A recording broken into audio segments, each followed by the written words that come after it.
trucks exit only. Watch me. Watch me. All right, we're gonna go. Here we go. Come on, here we go. Nice slow shift. Oh yeah. Oh, daddy. Yes. Yeah, sometimes it's really odd. Sometimes it's good to just have a good slow shift. You know what I'm saying? Like, not every single shift in the world has to be like this. You know, it's like, it's sometimes nice to have just this rewarding, like, just solid shift into the next gear, you know? It's not always, life's not always a race. You can still accelerate fast without shifting like somebody who's mad at their gearbox.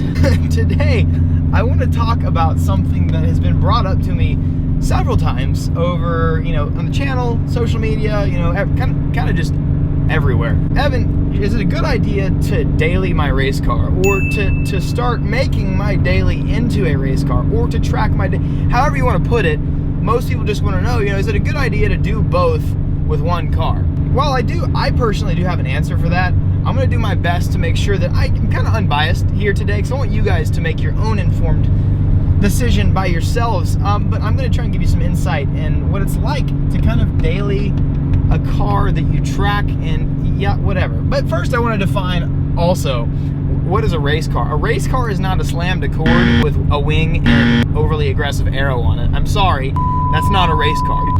No. I'm talking about a car that is prepped for the track, that is like truly, you actually go to the track, you actually do autocross and road course things. You don't just post pictures and try and get tagged on Stance Nation. Like, I'm talking about actual track event stuff. So today, it's hot in here, I'm about to freaking have a heat stroke. You know, while it might be really fun to have a car that's, you know, oh, I got a roll bar, I got a roll cage, you know, like a lot of 16, 17, 18-year-olds might be okay with having fixed back seats for a daily car. But let me tell you what, boys, it is not very comfortable, and I'm not gonna just talk about the comfortability, I'm gonna talk about the functionality as well.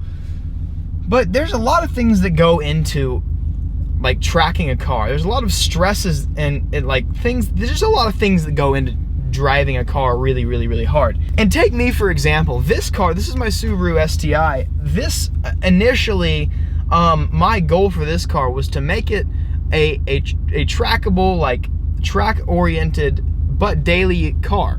And I quickly found out that that's really not a great idea. In fact, the problems that this car has had and the problems that I've been dealing with this car are because I mixed the two together. I mixed the dailying and the tracking together. One thing, and I'll address this first before we start talking about how freaking uncomfortable your ass cheeks get sitting in a fixed back seat. Like, I'm gonna actually talk about some of the things that you have to think about. Like, first off, almost this time last year, this car started to have some troubles. And I had to fix it. It started having an issue right before the track day. I can't actually remember. Something about, I can't remember exactly what happened, but something in the motor decided to not be very happy. And this was like 3 days before a track day, 2 days before a track day. One, I ran pretty much out of oil, and my AVCS solenoids stopped working, and I started making this clicking sound, and that was really scary to drive a car on. But one thing that I have to say is, when things like this happen to your daily car before a track event, you have to sometimes rush to get these things done, and it can get done in a terrible way.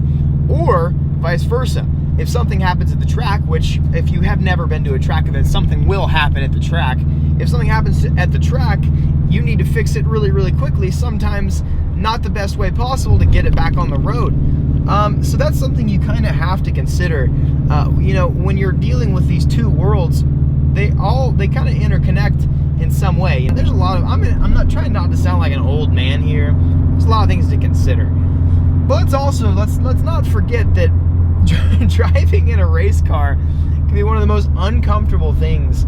And that kind of comes with age and experience. You know, I thought it was like when I first got my Miata and I got my race seats and I had my roll bar and my 5-point harnesses, it was cool. Like, I freaking loved driving around in harnesses. In fact, I remember like daydreaming about this car, how I was like, man, how cool would that be if I was just driving around with racing seats and harnesses and a roll cage? You know, how sick would that look? And you know, it's cool because I got to kind of live that, I guess, in my Miata.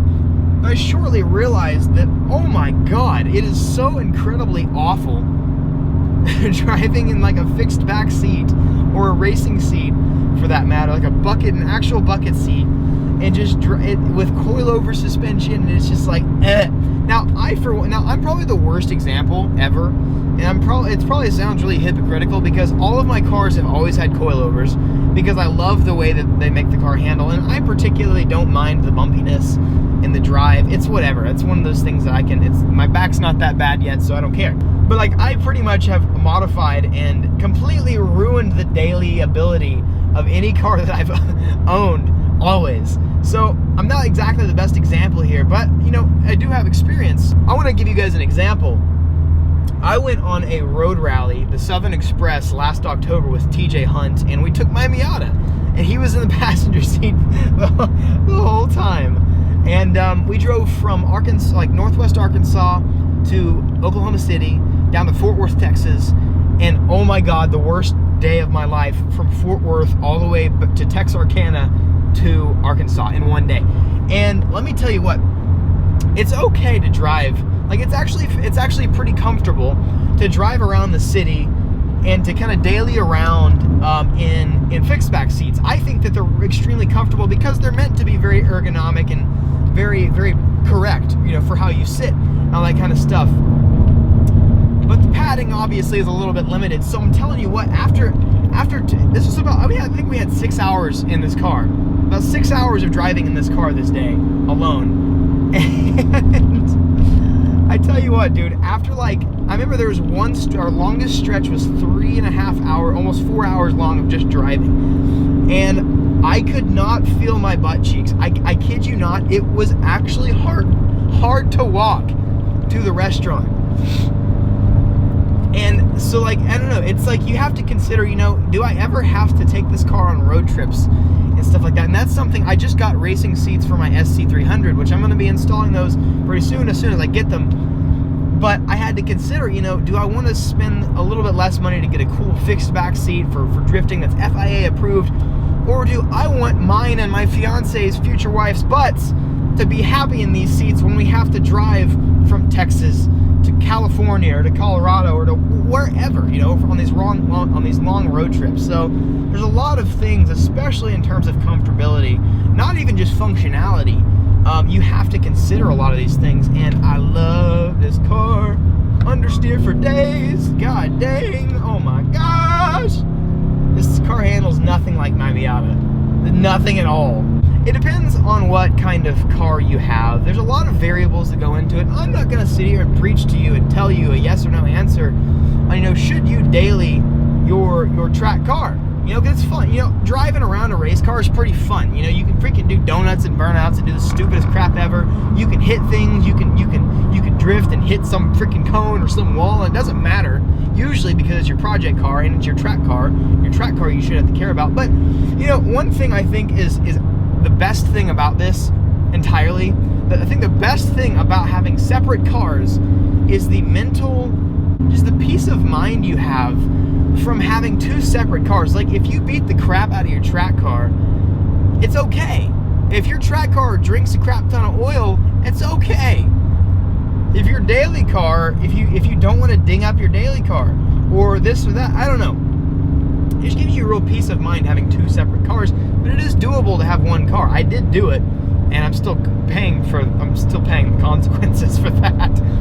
But one thing, if you take anything from this, I want you to know that I absolutely support doing a track day or autocross in the car that you daily drive, because I think it's very, very important to get a good feel of how the car performs in high stress scenarios. So, you know, if you drive a Prius, dude, if you autocross a Prius, I will hug you, dude. I'll give you a hug, dude. I'll give you a solid fat daddy hug. But I think it's really important to know how to drive the car that you drive every day. It's very important, because that can be dangerous if you get in a scenario to where you should really know how to drive your car and you can't. So I think it's very important that you get your cars out on the track. Woo! At least once. But, you know, after a certain amount of time, I think naturally we all kind of realize, wow, I need a project car. I need a separate car, because this is not doable. Because then you have so many things to keep up with. You know, you break suspension, you pop your tire, you blow your motor at the track. All of a sudden, you don't have a daily car, and it gets stressful and it gets old. And yeah, I don't know. But I've had a lot of people ask me these questions. I'm just driving like a grandpa right now, and I shouldn't be. I should be going fast. I'm freaking Bobby. But that is going to conclude my thoughts on this. I really wanted to make just an STi vlog. I'm actually going to film another video right now, so 2 videos in one day. Pretty good for being full-time in school, because that saves me a lot of freaking time, and I'll probably edit both of them tonight. It's gonna be great. We're about to go switch. We're about to go change the clutch out on my Miata Z. My Miata. And that'll be fun, but it's gonna take a long time. So I gotta get there, and oh, can I just... Woo! Nice slow shift. Oh, daddy, that's so good. Anyways, all right. Thank you guys for watching this video. I hope that answered some of your questions. I hope I was able to address some of your concerns. And you know, if you have any questions, you can spark some conversation in the comment section. Typically, after 30 minutes of the video being released, I don't read comments. So whatever you say after that, I probably won't read. But anyways, nonetheless, thank you guys for watching. Hope you enjoyed this little STi vlog, because I don't get to do much of these anymore. Nice and classic. If you haven't already, hit the subscribe button, and also turn those notifications on, because if you hit the subscribe button, it's useless now. And I will see you guys next video. Peace out and be victorious. Woo. That was good. I think I'm gonna get rid of the music entirely and just have stupid talk. That's good. That was good.